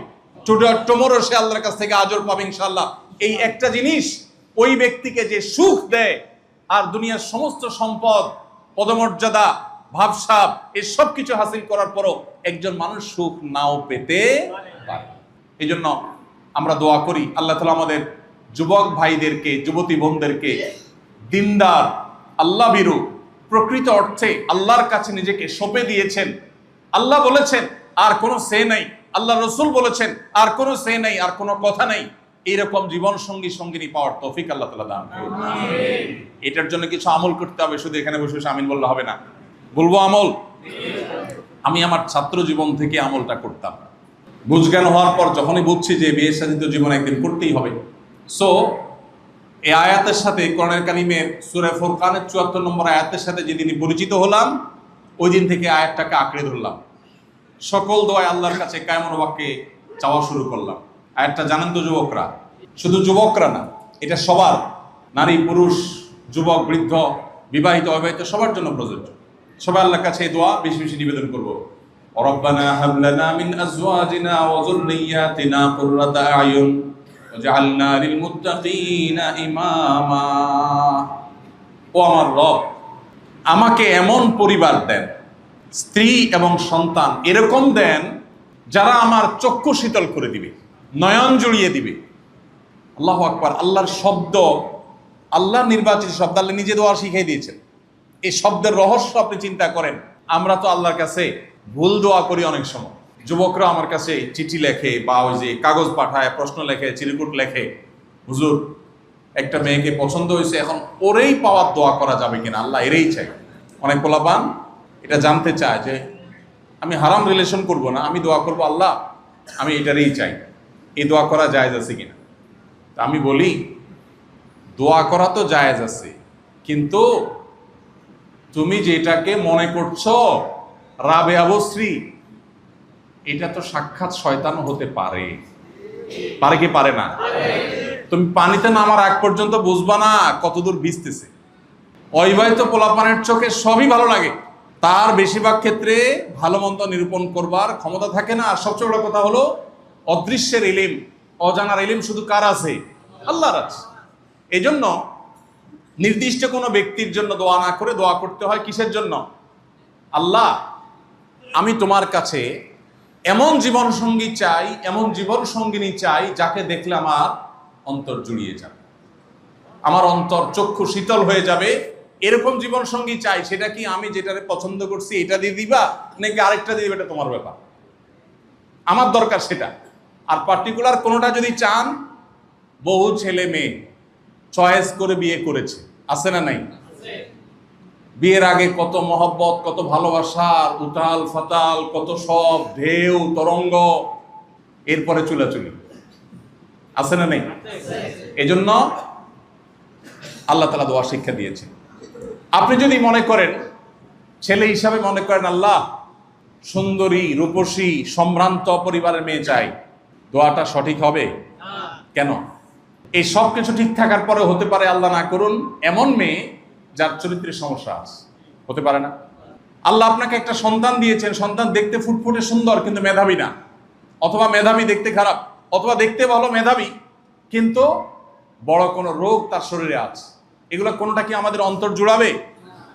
প্রিয় ভাইরা আমার, এই জন্য আল্লাহ তাআলা এমন এক শব্দ শিখিয়েছেন যে এখানে সবকিছু চাওয়া হয়ে গেছে। এই দোয়া আপনি নিবেদন করেন, সব চাওয়া হয়ে যাবে। আল্লাহ এমন সন্তান, এমন জীবন সঙ্গী সঙ্গিনী চাই, যে জীবন সঙ্গী সঙ্গিনী, যে পরিবার আমার চোখ জড়িয়ে দিবে, অর্থাৎ তার সব দিক থেকে সে পারফেক্ট হবে। তাহলে এই দোয়াটা আপনি যদি নিয়মিত করেন, এই দোয়ার শেষ অংশে আল্লাহ আমাকে শিখাচ্ছেন ওয়াজআলনা লিল মুত্তাকিনা ইমামা, আর আমার পরিবারের সদস্যদেরকে আপনি, আমাদেরকে আপনি মুত্তাকিদের ইমাম বানায় দেন। ভাইরা আমার, যারা দ্বীনের সাথে পরিপূর্ণভাবে পরিচিত না, তারা দিনদার ফ্যামিলিগুলো, যেখানে স্বামী স্ত্রী দিনদার, ছেলে মেয়ে আল্লাহকে বুঝে, আল্লাহর কাছে সারেন্ডার করেছে, আত্মসমর্পণ করেছে, প্রকৃত অর্থে মুসলমান হয়েছেন, এই মানুষগুলোর জীবনে সুখ শান্তি আল্লাহর কসম আপনি কল্পনাও করতে পারবেন না। আল্লাহ তাআলার কাছে লাখো কোটি শুকর, আল্লাহ আমাদেরকে সেই নেয়ামত দিয়েছেন। সেই নেয়ামত আমরা প্রতি মুহূর্তে অনুভব করি, আর আফসোস করে সেই মানুষগুলোর জন্য যারা সুখের অভিনয় করে। সুখের কি করে? অভিনয় করে। ফেসবুকে দাঁত বাইর করে দোনোজন ছবি পোস্ট করতেছে, এরপরে যাই চুলাচুলি শুরু, আছে না নাই? এই জন্য সঠিক মানুষ নির্বাচনের জন্য সবকিছুর উপরে দিনদারিতাকে অগ্রাধিকার দিতে, যুবকরা সে দিনদার মানুষ পাওয়ার জন্য শুধু এই দোয়া পড়লেও হবে না, আরেকটা কাজ করতে হবে, সেটা হলো নিজেদেরকে দিনদার হতে হবে। নিজেদেরকে কি হইতে হবে? অনেক ছেলে আছে দুনিয়ার হারাম সম্পর্ক করবে মেয়েদের সাথে, আর মহিলা মাদ্রাসার প্রিন্সিপালের সাথে যায় বাইল করবে, খাতির করবে, হুজুর আপনার ভালো ছাত্রীটা কিন্তু আমার জন্য রাখেন। আছে না নাই? অনেকে আছে আকাম করার বেলা উস্তাদ, কিন্তু বউ হিসাবে নির্বাচনের জন্য আবার ঠিকই একটা দিনদার পাত্রী চায়। অনেকের কপালে পড়ে যায়, আর বেশিরভাগই নসিবে হয় না। এই জন্য ভাইরা, আল্লাহর কাছে নিজেদেরকে দিনদার আর মুত্তাকি হিসাবে গড়ে তুলতে হবে। আল্লাহ আমাদের সবাইকে সেই তৌফিক দান করুন। তাহলে একটি আদর্শ মুসলিম পরিবারের প্রথম উপাদান হলো পাত্র পাত্রে নির্বাচনের ক্ষেত্রে সঠিক মানুষটা নির্বাচন করা। আর এখানে সঠিকতার মানদণ্ড হলো কি? দিনদারিতা, আল্লাহ ভীরুতা। আল্লাহ আমাদেরকে সেই তৌফিক দান করুন। মেয়েদের মধ্যে যদি অল্পে তুষ্টির গুণটা থাকে, খাই খাই ভাব না থাকে, ওই যে সে যদি আল্লাহর কাছে নিজেকে সারেন্ডার করে থাকে, তাহলে সে সমাজে অন্য ভাবিদের সাথে কম্পেয়ার করবে না। সে বরং ছাড় দিবে, ছাড় দিবে, ছাড় দিবে, তার কোনো ডিমান্ড থাকবে না। এবং এই জিনিসটাই একটা সুখী মুসলিম পরিবারের মূল সূত্র। এই জিনিসটা সহজে পাওয়া যায় না। মা বাবাদের কর্তব্য সন্তানদেরকে এগুলো দিয়ে শিক্ষা দেওয়া, বড় করা, এগুলো দিয়ে অভ্যস্ত করা। আমি একটা কথা সবসময় বলি, এখন বেশিরভাগ বাবা মার কাজ হলো ছেলে মেয়েকে ভোগবাদী বানানো। কিভাবে ভোগ করবে? ছেলে মুখ দিয়ে বলছে, মেয়ে মুখ দিয়ে বলছে, পাগল হয়ে গেছে ওটা দেওয়ার জন্য। আরে ভাই দেন, ঠিক আছে, ছেলে মেয়ের মুখে হাসি ফোটাবার চেষ্টা করেন, ঠিক আছে, কিন্তু ওদেরকে ত্যাগ শিখান, স্যাক্রিফাইস শিখান। 31st নাইটে সে আতশবাজি করার জন্য টাকা চায়, তারে বোঝান যে তোমার এই আতশবাজি বহু মানুষের কষ্টের কারণ হবে, এটা কোনো মনুষ্যত্ব নয়। তাকে বুঝান সে যা চাইবে সব দেওয়ার মধ্যে কল্যাণ নাই। তাকে বুঝান যে মানুষ যা চায় সবকিছু পাইতে হয় না, পৃথিবী সবকিছু পাবা না, স্যাক্রিফাইস শিখো। আল্লাহ আমাদের সবাইকে সেই তৌফিক দান করুন। দ্বিতীয়ত, একটা মুসলিম পরিবারের, আদর্শ মুসলিম পরিবারের দ্বিতীয় উপাদান হলো স্বামী স্ত্রী এবং পরিবারের সব সদস্যরা আল্লাহর গোলাম হয়ে যাওয়া। কি হয়ে যাওয়া? আল্লাহর গোলাম হয়ে যাওয়া, মুত্তাকি হয়ে যাওয়া। আল্লাহর গোলামির মিনিং কি? শুধু নামাজ পড়লাম এটা আল্লাহর গোলামি না। অনেকে নামাজ পড়ে, পয়সার হিসাব ঠিকই আছে না নাই? পয়সা ছাড়া কিচ্ছু বুঝে না, মাগার সে কি করে? ওই নামাজটাও পয়সার জন্যই পড়ে, যে দোয়া করি আল্লাহ কাছে যেন ঘুষ বেশি আসে। এরকম বহু জাহেল আছে না নাই? প্রিয় ভাইরা আমার, পরিবারের সদস্যদেরকে যদি আল্লাহওয়ালা বানাতে পারেন, আল্লাহর গোলাম বানাতে পারেন, তাহলে কি হবে জানেন? আপনার সন্তান আপনার শান্তির কারণ হবে, আপনার স্ত্রী, আপনার স্বামী আপনার শান্তির কারণ হবে। এই জিনিসগুলো এখন সোনার হরিণ হয়ে গেছে ভাই। প্রত্যেকটা পরিবারে আমরা এমন সব বিষয়গুলোর জন্য এক্সারসাইজ করি, চেষ্টা করি, কসরত করি, যেগুলো আসলে আমাদের সুখের মূল সূত্র না। হয়তো বেঁচে থাকার মাধ্যম, হয়তো আমাদের প্রয়োজন, কিন্তু সুখের মূল সূত্র হলো আমাদের মানসিকতার পরিবর্তন। সেটা হলো আল্লাহর গোলাম হওয়া। নবীজি সাল্লাল্লাহু আলাইহি ওয়াসাল্লাম বলেছেন, লাইসাল গিনা বিকাসরাতিল আরদ, লাইসাল গিনা বিকাসরাতিল আরদ ওয়ালাকিন্নাল গিনা গিনান নাফস। অনেক সম্পদ হওয়া এটা প্রাচুর্য নয়। প্রকৃত সচ্ছলতা এবং প্রাচুর্য নিহিত হলো মানুষের অন্তরের সচ্ছলতার উপর। যে ব্যক্তি যা আছে এটাতে খুশি, সে হলো আসল সুখী। আর যার নাই নাই খাই খাই ভাব আছে, এই ব্যক্তি কখনো সুখী হয় না। এই জন্য পরিবারের সদস্যদেরকে যদি আপনি দিনদার বানাতে পারেন, আল্লাহ ভীরু করতে পারেন, কোরআন এবং হাদিসের অনুসারী করতে পারেন, আল্লাহর সাথে পরিচয় করান, সিরাতে রাসূলের সাথে পরিচয় করান, তাহলে আপনার পরিবারের সদস্যরা না খেয়ে বা অল্প খেয়েও তারা তুষ্ট থাকবে। আল্লাহ আমাদেরকে সেটা তৌফিক নসিব করুন। এই পরিবার এখন সোনার হরিণ হয়ে গেছে। যারা আগে থেকে বিয়ে শাদী করে ফেলেছেন, এখন হয়তো একজন দিনে আসছেন, আরেকজন আসেন নাই, স্ট্রাগল করছেন, ঘরে ঘরে এই সমস্যা আছে, তাদের একদিকে আল্লাহর কাছে চোখের পানি ফেলা উচিত। আবু হুরায়রা রাদিয়াল্লাহু আনহু সাহাবী, তার নাম তো শুনেছেন না? উনার মা অমুসলমান ছিলেন, মুশরিকা ছিলেন, উনি মুসলিম ছিলেন। মায়ের জন্য দোয়া করতেন, মা তাকে প্রহার করতেন কেন মুসলমান হয়েছে সেজন্য, কিন্তু ছেলে হাল ছাড়েন নাই। নবীজির কাছে এসে দোয়া চেয়েছেন, হে আল্লাহর রাসূল আমার মার জন্য একটু দোয়া করেন, হাত তুলে। নবীজি আল্লাহর কাছে দোয়া করেছেন, আল্লাহ আবু হুরায়রার মাকে তুমি হেদায়েত দান করো। নবীজি দোয়া আল্লাহ কবুল করেছেন। ঘরে যায় দেখে মা প্রস্তুতি মানানোর জন্য। চোখের পানি ফেলে পরিবারের সদস্যদের জন্য দোয়া করতে হবে এবং তাদেরকে দ্বীনি পরিবেশ দিতে হবে। দ্বীনি পরিবেশ দিবেন, সন্তান দিনদার হবে। এমন পরিবারের সাথে মিশাবেন যে পরিবার দিনদার, যাদের মধ্যে দ্বীনের প্র্যাকটিস আছে, যারা খাই খাই করে না, যে পরিবারের ছেলে মেয়ে মোবাইল টিভি ছাড়া কিছু বোঝে না, যাদের মধ্যে স্মার্টফোনের আসক্তি আছে, যাদের মধ্যে নেটে পড়ে থাকার, ডুবে থাকার, গেমের মধ্যে বুঁদ হয়ে থাকার আসক্তি আছে, ওই সব পরিবারগুলো থেকে সন্তানকে বাঁচাবেন। ওটা ভাইরাস, সংক্রমণ করবে, আপনার সন্তানকে ধ্বংস করবে। বাঁচাবার চেষ্টা করবেন। আল্লাহ আমাদের সবাইকে সেই তৌফিক দান করুন।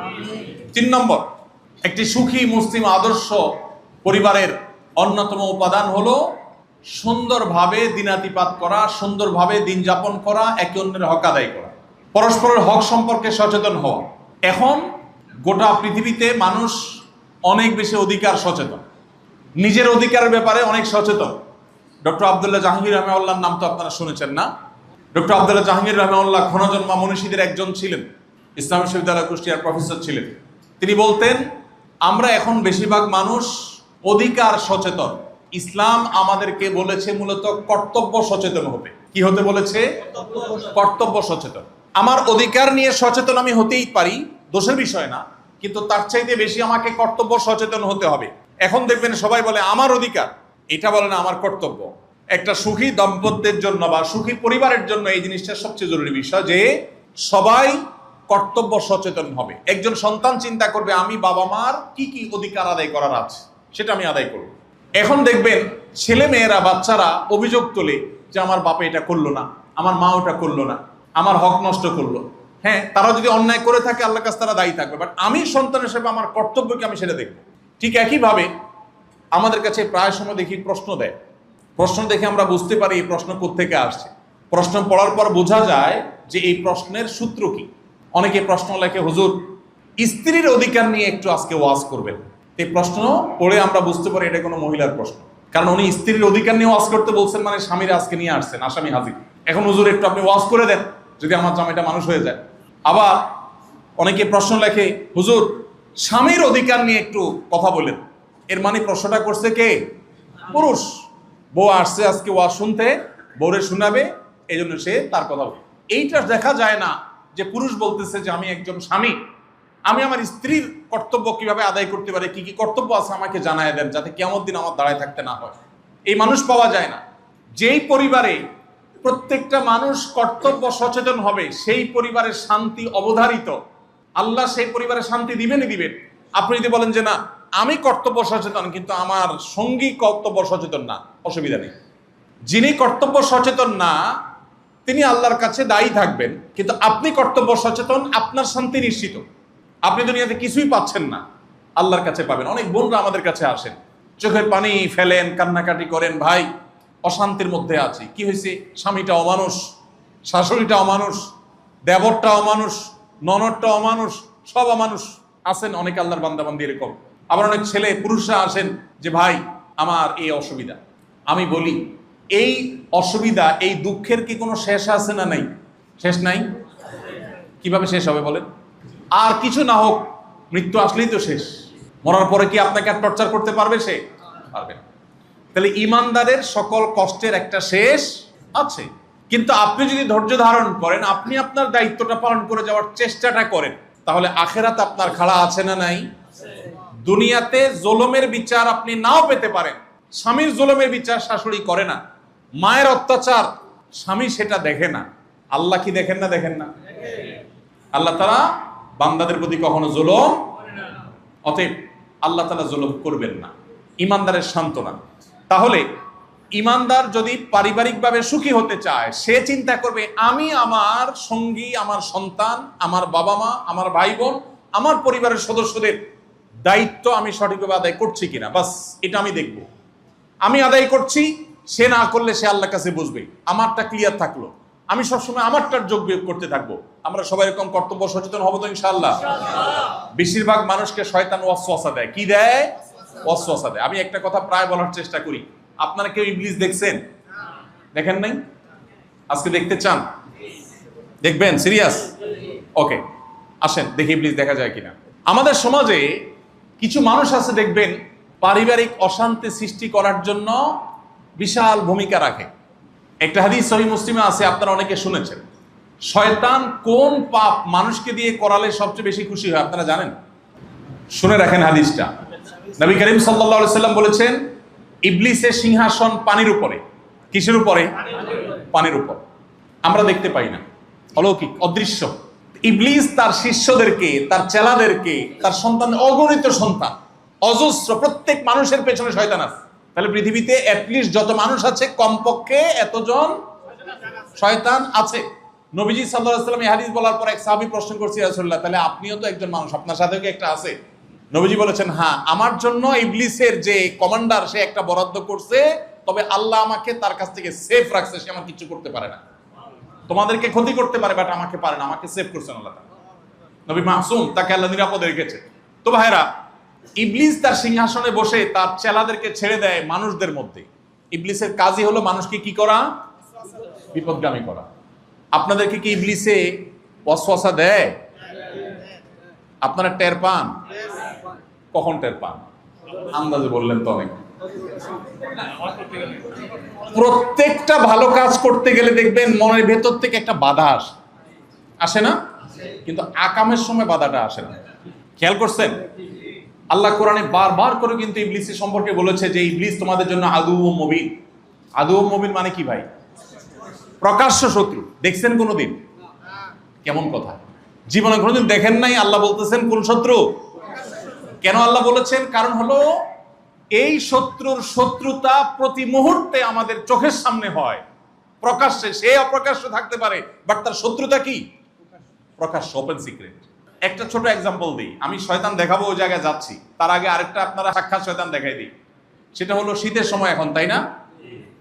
ফজরের সময় যখন আজান হয়, তখন তো মনে চায় সব কম্বল কাঁথা সব আরামের সবকিছু ফেলে ঠান্ডা পানি দিয়ে উজু করে মসজিদে এসে নামাজ পড়ি। এটা তোমাদের সবার মনে চায় না?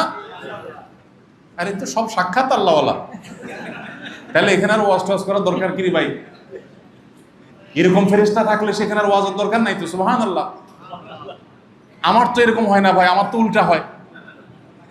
আমি তো ফজরের সময় উঠতে গেলে মনে হয় না আরেকটু শুই। আপনাদের এরকম হয়? তো একটু আগে বললেন যে হয় না। ওই যে বললাম দুনিয়াটা সব কি অভিনয়। আল্লাহ আমাদেরকে হেদায়েত দান করুন। ভাইরা আমার, আচ্ছা, 24 ঘন্টার মধ্যে কোন সময়ের ঘুম সবচেয়ে আরামদায়ক? ঠিক ফজরের আগ মুহূর্তের সময়। আপনি দিনে ঘুমান, রাতে ঘুমান, কোন সময়ের ঘুমে তো আরামের। কম্বল গায়ে আছে, অ্যালার্ম দিছেন ফজরের, মুয়াজ্জিন আজান দিছে, সবই ঠিক আছে, ঘুমটাও ভাঙছে, কিন্তু ভেতর থেকে কেউ একজন যেন বলে যে এখন এই কম্বলতে বাইরে হলে মরে যাবে, দজ্জাত ফুরে যাবি দে। বলে না কেউ একজন ভেতর থেকে? খেয়াল করে দেখেন, আল্লাহর কসম, আপনি একটু খেয়াল করলে আপনি দেখবেন কোন এক অদৃশ্য শক্তি আপনাকে টানছে। কিন্তু ওই সময় বন্ধুদের সাথে চিল করতে যাবেন, আগে থেকে সব সেট করা আছে যে 12টা 1 মিনিটে আতশবাজির আওয়াজে মানুষের বদদোয়া নিবেন, অনেক মানুষের কষ্টের কারণ হবেন, অনেক পশু পাখির কষ্টের কারণ হবেন, একটু ফুর্তির জন্য বহু মানুষ চোখের পানি ফেলবে, বদদোয়া দিবে। এই পশুত্ব করবার জন্য বন্ধুদের সাথে চুক্তি হয়েছে, অ্যালার্ম দিয়ে শুইছেন। উঠে যেতে ভালো লাগে না খারাপ লাগে? বিপুল ভালো লাগে, ঠিক না? ঠিক।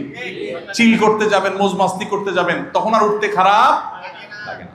কিন্তু নামাজের সময় দেখবেন খারাপ লাগে, লাগে না? লাগে না? নবী করিম সাল্লাল্লাহু আলাইহি সাল্লাম বলেছেন, মানুষ যখন শোয়, ফজরের সময় হয়, শয়তান তার কপালে 3টা গিরা দেয়। আমরা দেখি না, এগুলো অদৃশ্য গিরা। যখন মানুষ আরামের বিছানা ছেড়ে উঠে যায় নামাজের জন্য, একটা গিরা খুলে যায়। খেয়াল করবেন, যদি ফজরের সময় হিম্মত করে উঠে যান, সাহস করে উঠে যান, দেখবেন শরীরটা একটু হালকা হয়ে গেছে। তখনও গিরা 2টা থাকে। কয়টা থাকে? 2টা থাকে। এই তো হাদিস জানে এই লোক। ওই গিরাটা কখন খোলে? শয়তান এবার আপনাকে বলে, হায় হায় রে, কম্বল থেকে বাইরে হয়ে গেছে, এটারে তো শোয় রাখতে পারলাম না। এবার শয়তান সেকেন্ড ট্রাই দেয়। সেটা কি? সেটা হলো, ভাই তোমার মাথা ঠিক আছে? গিজার মিজার কিচ্ছু নাই তোমার বাসায়? যে ঠান্ডা পানি, আরে হাত দিলে তো মরে যাবা, পাগল হয়ে যাবা, কেমনি হাত দিবা? ওরে আল্লাহ। উঠছেন ঠিক আছে, কিন্তু কাচুমাচু করতেছে। হায় হায়, কি করা যায়? কারণ ইবলিস আপনাকে এখন তশকিল করতেছে। ইবলিস আপনাকে বিভিন্ন ভাবে বোঝাচ্ছে যে বাবা খবরদার।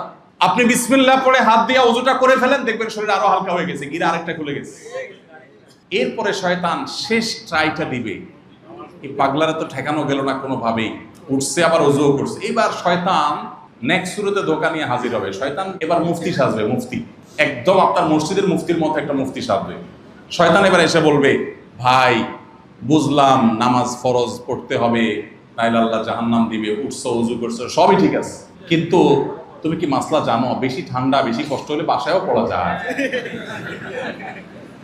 তুমি কি মাসলা জানো এই শীতের দিনে অনেক সময় পাগলা কুত্তা থাকে, যদি কামড় দেয় লাইফ শেষ। তাহলে তুমি ঘরে পড়ে নিতে পারো। যদি শয়তানের ফুসলানিতে আপনি পড়ে যান তো গেলেন।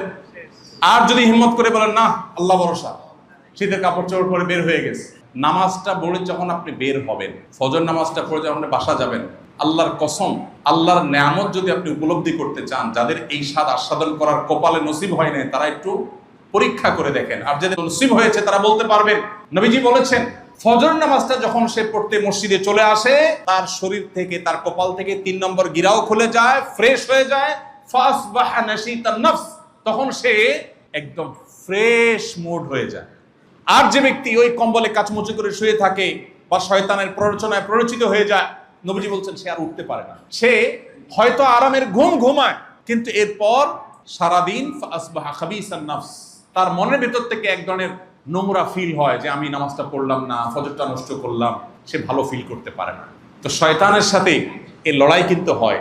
ভারতের একজন কবি উর্দু ভাষায় বলেছেন, সম্ভবত কবি জিগর মুরাদ আবেদি বলেছেন, আরে ये कुश्ती तो है अमर भर की, कभी वो दबा ले कभी तू दबा ले। শয়তানের সাথে লড়াই তো আজীবনের, কখনো ও তোমাকে কাত করে ফেলবে, কখনো তুমি কাত করে ফেলবে। বাচ্চা কাচ্চাকে শয়তানের সাথে ফাইট শিখাবেন। গোটা কোরআনে আল্লাহ তাআলা ফাইট শিখাইছেন। আমরা শয়তানের আলোচনা করি না, শয়তানের ওয়াজ শুনেন এখন নাই, উদাও হয়ে গেছে। এটা শয়তানের বড় শয়তানি, হুজুরদের ওয়াজ থেকে নিজেরে আড়াল করে ফেলছে। যেই কোরআনের পাতা পাতা আল্লাহ শয়তানের কথা বলেছে, সেখানে আমরা ওয়াজ শয়তান নিয়ে কথা বলি না। এখন শয়তান জিনিসটা আমাদের জেনারেশনের কাছে অনেকটা কাল্পনিক হয়ে গেছে, নাউজুবিল্লাহ। অথচ শয়তানের অস্তিত্ব আছে এবং আমরা প্রতি মুহূর্তে অনুভব করি, বাট আলোচনা নেই। তো যেটা বলছিলাম, শয়তান কিন্তু সারাক্ষণ আমাদেরকে খারাপ কাজের পথে পরিচিত করে। আপনি দেখবেন মনে ভালো কাজের দিকে টানে না, আকামের জন্য ঠিকই টানে। এই জন্য সাক্ষাৎ শয়তান যদি দেখতে চান, ওই যে নবীজি বলেছেন সহিহ মুসলিমের হাদিস, যেটা বলছিলাম, শয়তান পানির উপরে তার সিংহাসন স্থাপন করে বলে, তার ইবলিস তার সদস্যদেরকে পাঠায় বলে, কে কি আকাম করে আসছো আজকে বলো। ওই যে সে তো শত্রু, আমাদেরকে জাহান্নামে নেওয়া হলো তার টার্গেট। আল্লাহ কোরআনে কারিমে কতবার কত জায়গায় শয়তান সম্পর্কে বলেছে। শয়তান বলেছে, হে আল্লাহ, শপথ করলাম তোমার যে তোমার বান্দাদের প্রতিটা হেদায়েতের মোড়ে দাঁড়িয়ে আমি তাদেরকে বসে বসে গোমরাহ করব। প্রত্যেক বান্দাকে গোমরাহ করবে, সিরাত মুস্তাকিমে বসবে শয়তান, বসে বান্দাকে গোমরাহ করবে। শয়তান টার্গেট করেছে। তো নবীজি বলেছেন, শয়তান সদস্যদের জিজ্ঞেস করো কি করে আসছে। একজন এসে বলে যে একজনকে দিয়ে মানুষ খুন করাইছে, জঘন্য অপরাধ। শয়তান বলবে হ্যাঁ ভালো করছো, মানে তার জন্য ভালো, শয়তানের জন্য ভালো। আবার আরেকজন বলবো যে আমি একজনকে আজকে প্রথম মাদকে হাত বাড়াইছি, অভ্যস্ত করাইছি, শয়তান তাকে অ্যাপ্রিসিয়েট করবে। কিন্তু একজন যখন বলবে যে একটা ঘরে স্বামী স্ত্রীর মধ্যে সম্পর্ক শেষ করে দিস, শয়তান বলবে এটা হলো কাজের কাজ করছে। গোটা পৃথিবী যেদিকে আজকে কান পাতবেন শুনতে পাবেন সংসার ভাঙনের আওয়াজ। আলাল ভাই যে বলেছেন, এই বই আমরা তৈরি করেছি, আমরা চাই এই বই কোটি কোটি কপি মানুষের হাতে হাতে যাক, মানুষ পড়ুক। এবং মাত্র 16 পৃষ্ঠার ছোট্ট একটা বই, আমরা চাই প্রত্যেকটা দম্পতি এটা পড়ুক। তাহলে কি হবে, আমাদের মধ্যে আমাদের সংসারগুলো কেন বাঁচাতে হবে এই জিনিসটা আমরা বুঝবো। বেশিরভাগ সংসারগুলোতে ভাঙন ধরে যায়, কারণ ওই যে বললাম, একটা সুখী, একটা আদর্শ দিনদার মুসলমান পরিবারের আসল রূপরেখা বা উপাদানের অভাব আমাদের সংসারগুলোতে আছে। পরস্পরের প্রতি কর্তব্য সচেতন না, সবাই শুধু অধিকার সচেতন। আমি একটা কথা সবসময় বলি, বিশেষ করে আমার বোনদেরকে, এই পুরুষ শাসিত সমাজে আমাদের বোনরা অনেকে নির্যাতিত, আবার অনেক সময় উল্টাটাও হয়, পুরুষ নির্যাতিত বেচারা বলতে পারে না, আছে না নেই? দাম্পত্য জীবনে শুরুর দিকে একটা ভিন্ন পরিবারের মানুষ আরেকটা পরিবারের মানুষের সাথে একসাথে থাকবে, ম্যাচ হবে, ব্যাটে বলে সব হবে, সবসময় হয় না, হয় অশান্তি হয়। এই অশান্তিগুলোতে ধৈর্য হারা হতে হয় না। আমি বলছিলাম সাক্ষাৎ শয়তান দেখানোর কথা, সাক্ষাৎ শয়তানের কথা বলছিলাম। অনেক ছেলেদেরকে বলবে যারা পর্দা মর্দা মানে না, নামে মুসলমান, তার বউ তার বন্ধুদের সাথে দেখা দেয়, আছে না নাই? কেমন মানুষ আপনি? আপনার বউয়ের ছবি তুলে ফেসবুকে দিচ্ছেন, কমেন্টে আপনার এক বন্ধু, আপনার ফেসবুক ফ্রেন্ড, সে এসে লিখে দিচ্ছে কি মাশাআল্লাহ। চোখের গুনাহ করে, চোখের জেনা করে কি লিখতেছে? মাশাআল্লাহ। মানে কোথায় মাশাআল্লাহ বলবে আর কোথায় নাউজুবিল্লাহ বলবে এটা জানা নাই, মাশাআল্লাহ। আর কি লেখে বলেন? Nice, beautiful. আর নামার দরকার নেই, থাকো। আচ্ছা, একজন নারীর সৌন্দর্য আর একজন পুরুষ, পরপুরুষ, গায়রে মাহরাম পুরুষ, তিনি কোন নারীর সৌন্দর্য অবলোকন করার পর তার মনের ভিতরে বাই ডিফল্ট একেবারে প্রকৃতিগতভাবে কি চিন্তা আসে? ফাতাবারাকাল্লাহু আহসানুল খালিকিন, না? কি বলেন, কি চিন্তা আসে? আপনারা জানেন না? সবাই জানেন। আপনি যখন অন্য কোনো নারীর খোলামেলা পোশাকে দেখার পর আপনার মধ্যে বাজে চিন্তা আসে, কেউ যদি বলেন না ভাই এটা আসে কেন, এটা তো আপনার মনের সমস্যা, আপনি মন ঠিক করেন। হ্যাঁ, অবশ্যই আপনি মন ঠিক করা উচিত, কিন্তু দুনিয়ার সব মানুষের মন তো আমি নিয়ন্ত্রণ করতে পারবো না। পারবো? এখন এই যে একজন পুরুষ আরেকজন নারীর সৌন্দর্য অবলোকন করার পর, খোলামেলা দেখার পর তার মনের ভিতরে বাজে চিন্তা আসে, আসে না? আসে না? তো আপনি যখন আপনার স্ত্রীর সৌন্দর্য মানুষের সাথে শেয়ার করছেন, বন্ধুর সাথে শেয়ার করছেন, স্ত্রীর সাজাগোজা নিয়ে বলছেন দোস্ত এই যে তোর ভাবি, দোস্ত দেখে যা যা কমেন্ট করার করলো। দোস্ত যদি পুরুষ হয়ে থাকে আর সত্যবাদী হয়ে থাকে, ওর মনের ভিতরে আজ হোক কাল হোক বাজে চিন্তা আসবেই আসবে। যদি বলেন না আমার মনে কোনো খারাপ চিন্তার নামগন্ধ কিচ্ছু আসে না, তাইলে হয় অসুস্থ আর না হলে মিথ্যুক। হয় মিথ্যুক, না হলে অসুস্থ। ঠিক না? ঠিক বলেন। যদি বলে না না আমার ফেরেশতা, আমার একেবারে সুবহানাল্লাহ মা বোন ফিল হয়, বাট এটা হলো ওই বিদ্যুতের 440 লাইনের মতো। এখন বিদ্যুৎ নাই, কখন আসবে তুমি নিজেও টের পাবা না। আল্লাহ তাআলা এমনি এমনি পর্দার বিধান দেন নাই। আল্লাহ সৃষ্টিকর্তা, আল্লাহ জানেন তার কোন সৃষ্টি কিভাবে চললে সেটা রাইট ওয়েতে চলবে এবং সেটা সুফল মানুষ পাবে, এই জন্য আল্লাহ তাআলা বিধান দিয়েছে। এখন যারা নিজেদের পরিবারের মধ্যে এই যে আপনার পর্দার কালচার নাই, পর্দার কৃষ্টি নাই, তারা তাদের স্ত্রীদের বন্ধুদের সাথে দেখা করান, আবার বন্ধুদের স্ত্রী তারা দেখবেন এদের মধ্যে অনেক সময় হয়, সব সময় না, বন্ধুকে দেখবেন অনেকে উস্কে দেয়, দোস্ত বা ভাই আপনার মতো এরকম রাজপুত্র, ইস যে কোনো মেয়ে আপনি বিয়ে করতে পারতেন, এটা কি আপনার কোত্থেকে করলেন? এটা হলো সাক্ষাৎ শয়তান, এটা হলো সাক্ষাৎ এ উস্কাই দিল আর কি, অশান্তি। আবার মহিলারা যায় বলবে কি, একটু সুন্দর সুন্দর হইলে ভাবি ইস আপনার মতো এত সুন্দর একটা মানুষ আপনি রাজপুত্র বিয়ে করতে পারতেন, যাক নসিবে যা আস, এই একটু আলটা মানে দিল আর কি। সাক্ষাৎ ইবলিস, সাক্ষাৎ। অন্যের পরিবারের মিথ্যা সুখের গল্প দিয়ে নিজের সংসারে অশান্তি করবেন না। বন্ধু এসা গল্প দেয় তার বউয়ের, তোর ভাবির সাথে আমার কি যে মহব্বত। আরে ভাই যতই বলুক চুলাচুলি হয়ই হয়, ঝগড়া হবেই হবে, একটু হইলেও হবে। নবীজি সাল্লাল্লাহু আলাইহি সাল্লাম স্ত্রীদের মধ্যে অভিমান করে মসজিদে এসে শুয়ে রয়েছে, সাহাবী ওমর রাদিয়াল্লাহু তাআলার মধ্যস্থতা সেটা দূর হয়েছে, হয়েছে না? হালকা মনোমালিন্য তো হয়েছে, অভিমানও হয়েছে, এটা হবেই, এটা জীবনের অংশ। যদি কেউ বলে তাহলে সে হয়তো একটা দিক বলতেছে, তার অন্য অশান্তির দিক আছে যেটা আপনি জানেন।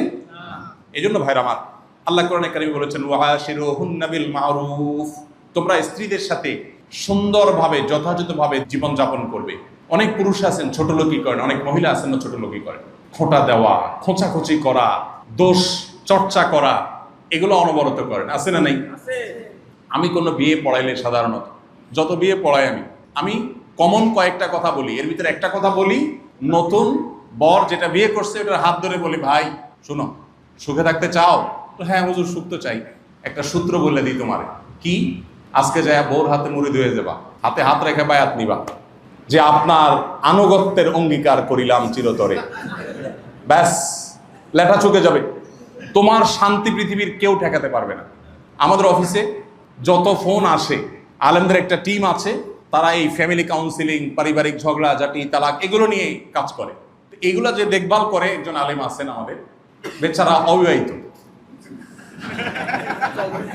তো তারা আমি প্রায় বলি এই তুমি বিয়ে করবা না?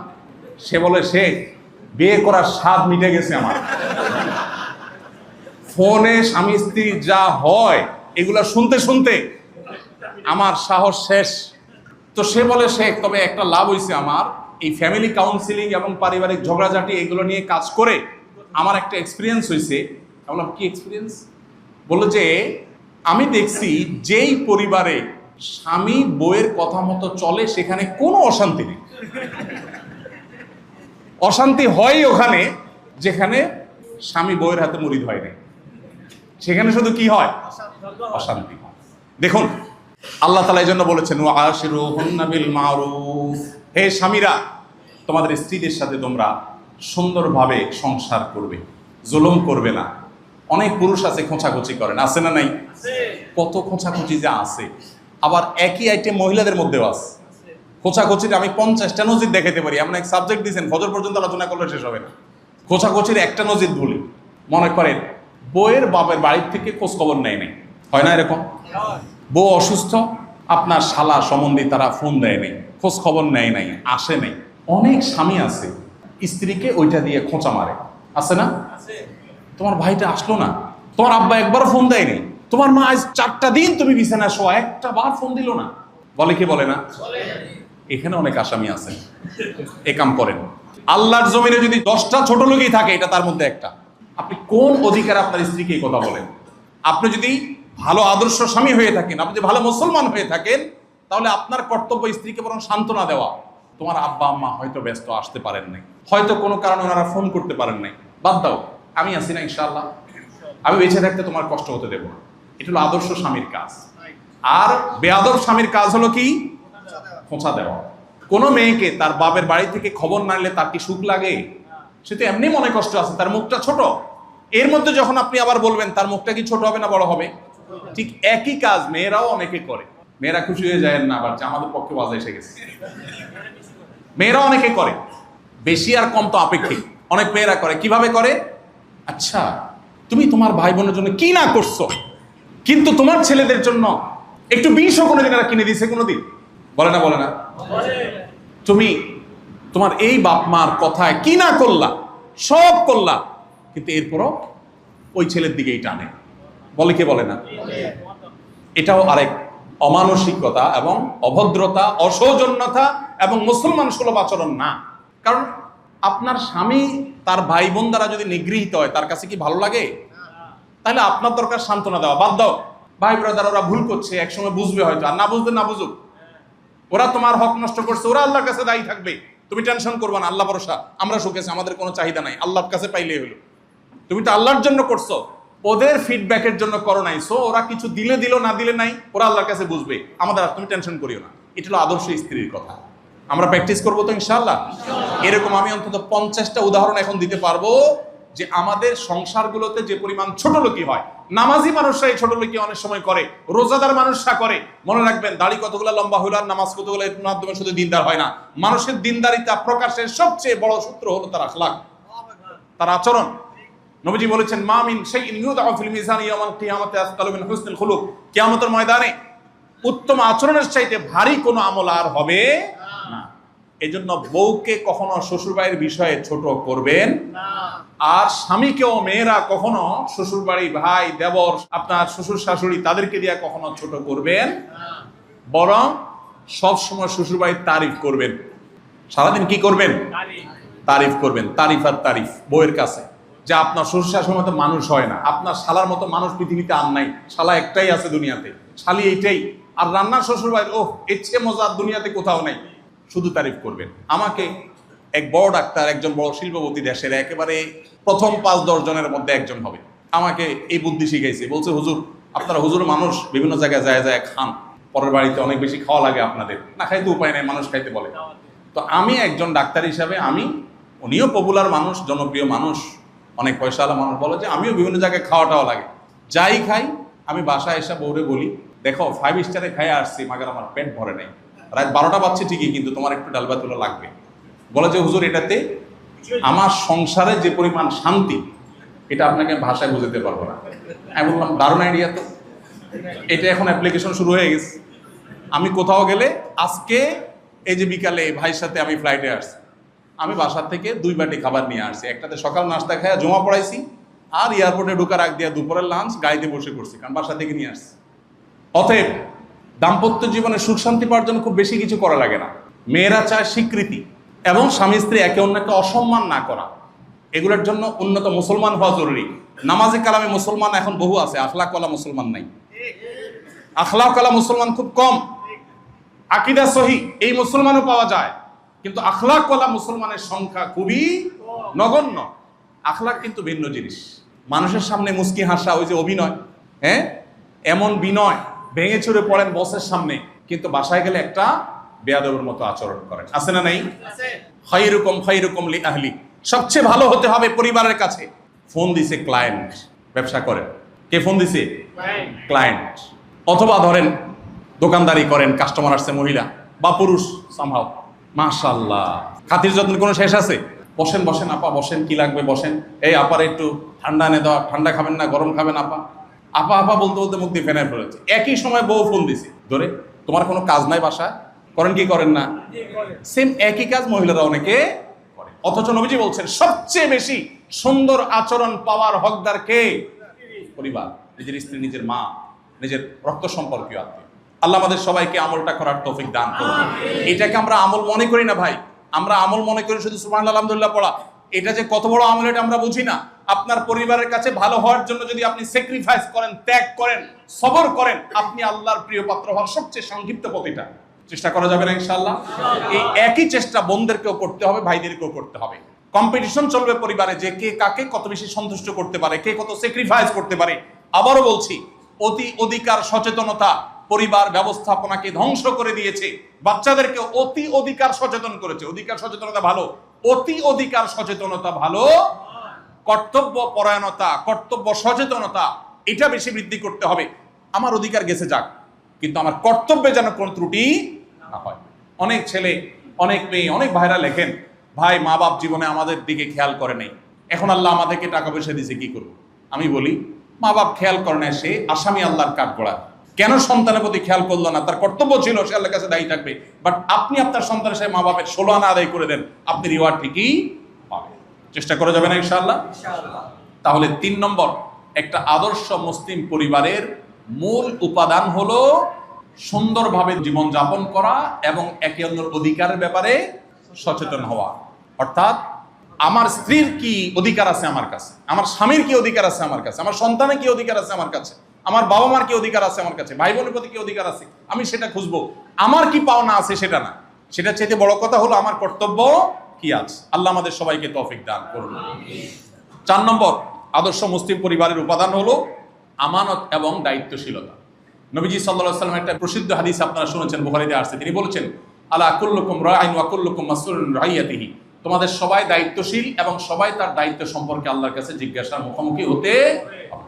নবীজি বলেছেন, তোমাদের যারা আমির, যারা দায়িত্বশীল, জনগণের দায়িত্বে, মানুষের দায়িত্বে যারা আছে, অহমাসুন আন রাইয়াতিহি, তারা কিন্তু তাদের প্রজাদের বা অধীনস্থদের মানুষদের সম্পর্কে আল্লাহর কাছে জিজ্ঞাসাবাদের মুখোমুখি হবে। আর একটা পুরুষ, সে তার পরিবারের সদস্যদের ব্যাপারে দায়িত্বশীল হবে, তাদের দেখভাল করলো কিনা, ভরণ পোষণ দিল কিনা, চিকিৎসা খরচ ব্যয় করলো কিনা, দিনদারিতা দিল কিনা, এগুলো তাদেরকে করতে হবে। ঠিক একইভাবে একজন নারীর কর্তব্য তার স্বামীর সম্পদ, স্বামীর অগোচরে নিজের ইজ্জত সম্ভ্রমের হেফাজত, এগুলো সে করবে, তার সন্তানদের দেখভাল সে করবে। এই দায়িত্বশীলতার বোধ, এটাই এতক্ষণ বললাম কর্তব্য সচেতনতা, যে আমি দায়িত্বশীল হব, দায়িত্বশীল আচরণ করব। এটা যদি করি, সংসারে শান্তি অটোমেটিক আসবে ইনশাআল্লাহ।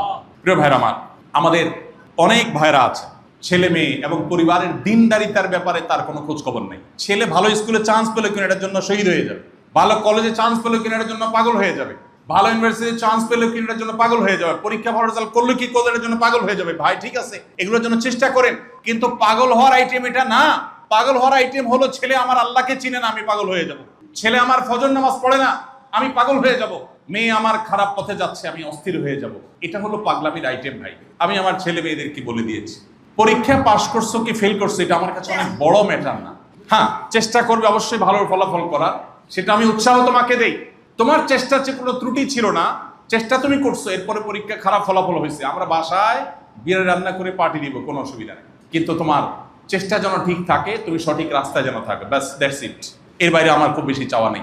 কজন মা বাবা আছে এখানে যারা আছেন, আমি তো এই মা বাবা এখন দেখি না ভাই, যে মা বাবা বলে যে আমার সন্তান মানুষের মতো মানুষ হোক। সবার কথা হলে বাবা মানুষ টানুষ বুঝি না, ভালো রেজাল্ট করতে হবে। ভালো রেজাল্ট কেন করতে হবে বলেন তো?